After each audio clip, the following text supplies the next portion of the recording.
Hey y'all, it is Andrea here again. Welcome back. It is middle of the day. It is hot out here, but I have some things I want to show you guys. I've been out here working and I would love to be able to get up and just do everything in the morning and then just spend hours inside in the cool. But I've tried to work that out for years and there's not enough morning hours for me to get everything done. So lo and behold, I'm usually out here all hours of the day and evening. So here we are, it's midday. I want to show you guys some things, and also I want to mention this hat. We have merch now. I think Emily showed you on one of our last videos. This is by far my favorite. This is called an unstructured top, and so it's more flimsy on top. It's a universal hat. It's not a men's or women's, so it's not like this is a lady's hat and the more stiffer ones are guys or anything like that, but this is just my favorite. I have a red one y'all seen me wear many times. So we got these in white and tan. Emily showed you all these a couple videos ago, so I'm not gonna go through it all, but then there's ones that are more structured on top. Go check out that video. And it was actually the last video I was out in the garden that was about the laying down the drip tape and stuff. So I'll try to link that either here or down in the comments. And then today we're back out here. I want to show you what's going on in the garden. There's so much to know about specific types of gardening, and I just want you to look. I have a car for sale down there, so don't mind the car. But this garden I just love it. It's so clean looking. I love this ground fabric, ground cover, whatever you want to call it. I love how it looks. It keeps everything so nice and clean. I can run my mower right up on the edge of it and keep the grass trimmed off of it. I just really like it. But I'm gonna be really, really honest with you right now. I struggled with it and almost quit it a couple times because I couldn't grow very successfully on it because of a couple things, and it was my fault. I was not watering enough, and so this is black and it does heat up a bit. So I wasn't watering enough, and to be honest, I wasn't watering enough even when I wasn't growing on this. So that's one thing I have changed my life, changed my gardening, and that's what I want to talk to you about today is water and things you need to grow a successful garden, because this is shaping up to be one of my best ever, and I haven't like planted anything special or anything. I've just modified a few of my practices. So let's talk about why you would water with drip tape and how to make it your best gardening year ever.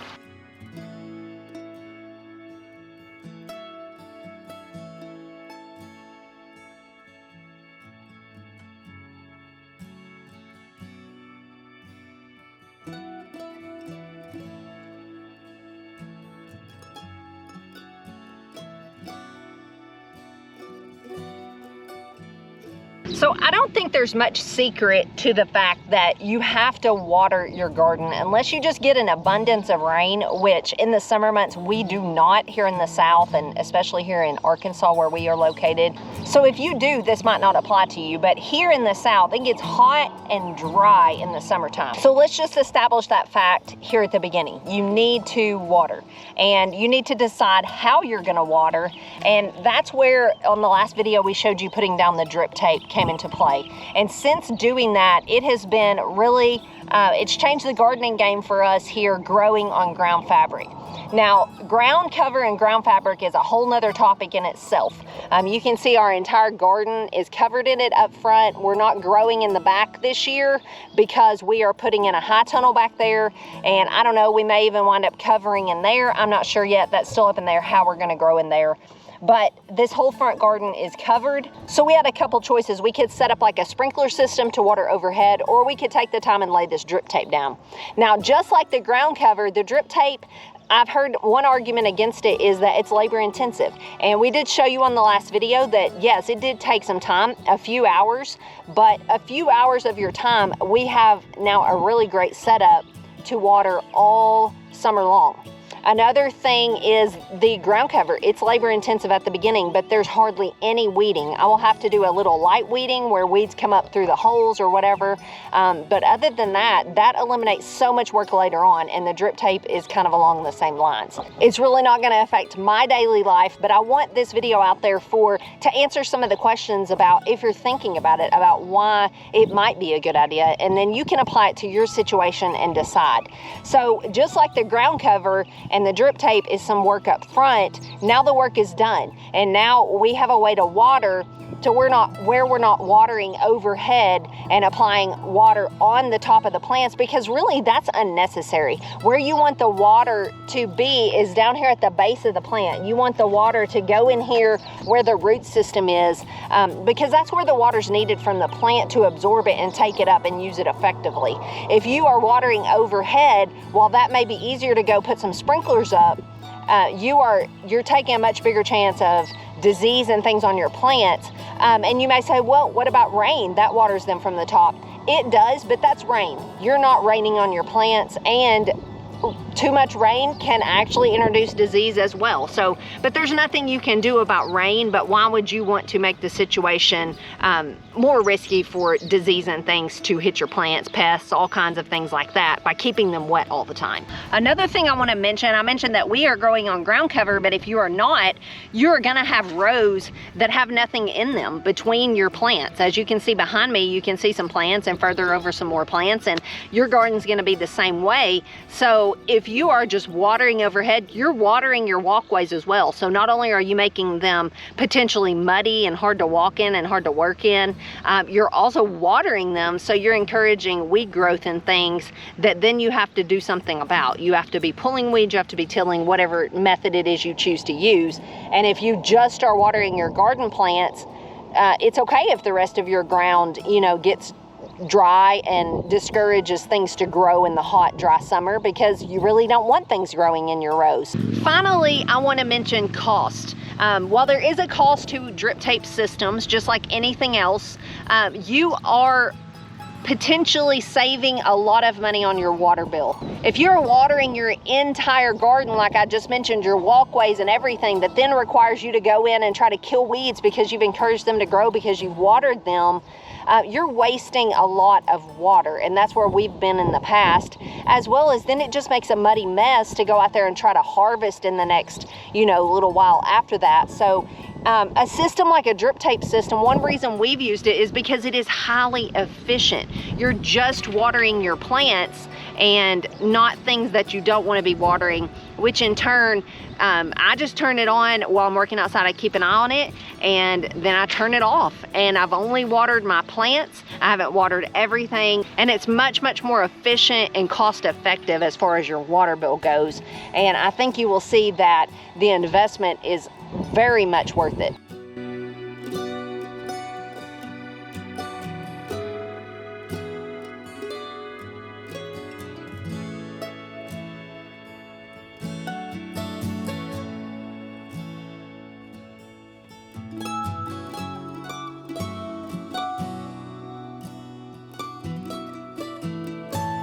So I just showed you guys something that I usually don't put on YouTube, and that is plants that don't look very pretty.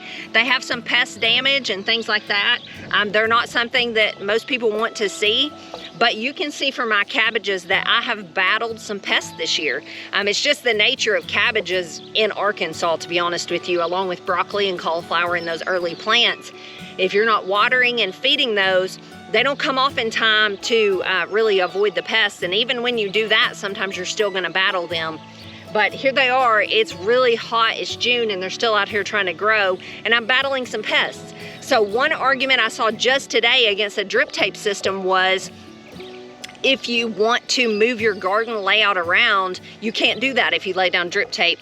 And that's just simply not true. Now, you might have some limitations depend on where you put your holes, but I could most definitely and probably will move these cabbages to a different location next time, just because they have had some pest damage, and I don't want to just put them back in the same spot.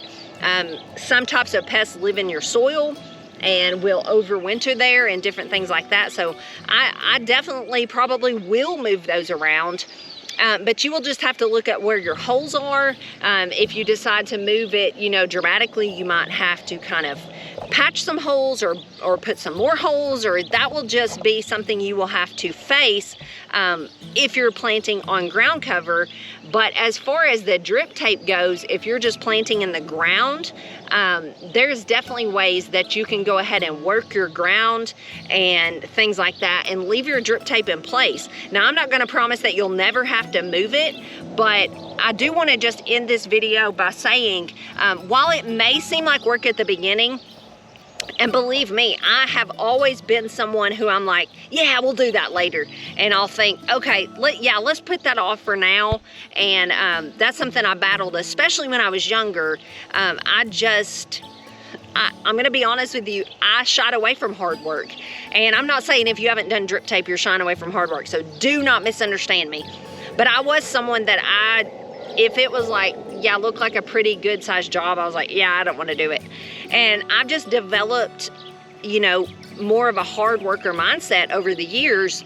And so now I see the benefits of putting in some work at the beginning to avoid more work or heartache down the road. So yes, while we have put work into laying this ground cover, into laying this drip tape, and time and money, just think of the things it's going to save. It's going to save weeding down the road because we're not watering those weeds, because we have them covered up. It's going to save wasting water because we're not just watering overhead ground that we're not growing in. All those types of things. So while, again, it doesn't matter to me personally if you use these systems, I do just want this video out there for the benefit of these systems. And you know, there's tons of places to get them from. We have our favorite places, which I've mentioned before. Definitely Hoss Tools and Grower Solution, but there's lots of places to purchase these things. I think as with anything else in your garden, you're gonna be a much more successful gardener if you do your research and then you think and put some time and consideration into what is going to work best in my situation. Because let's just be honest, what works in my situation in Arkansas may not work in your situation in, say, Canada or Minnesota or, you know, somewhere like that. But again, it might. So just take your situation, think on it, and then be confident in your decision, and don't let anyone discourage you, and share what you learn. That is the beauty of this community. There's so many places to do that, whether it's on YouTube, Facebook, Instagram, all kinds of places. Share your knowledge. I'll see you guys later. I encourage you, go out today and be a blessing to someone. There's just so many over the last few months that have been such a blessing to me.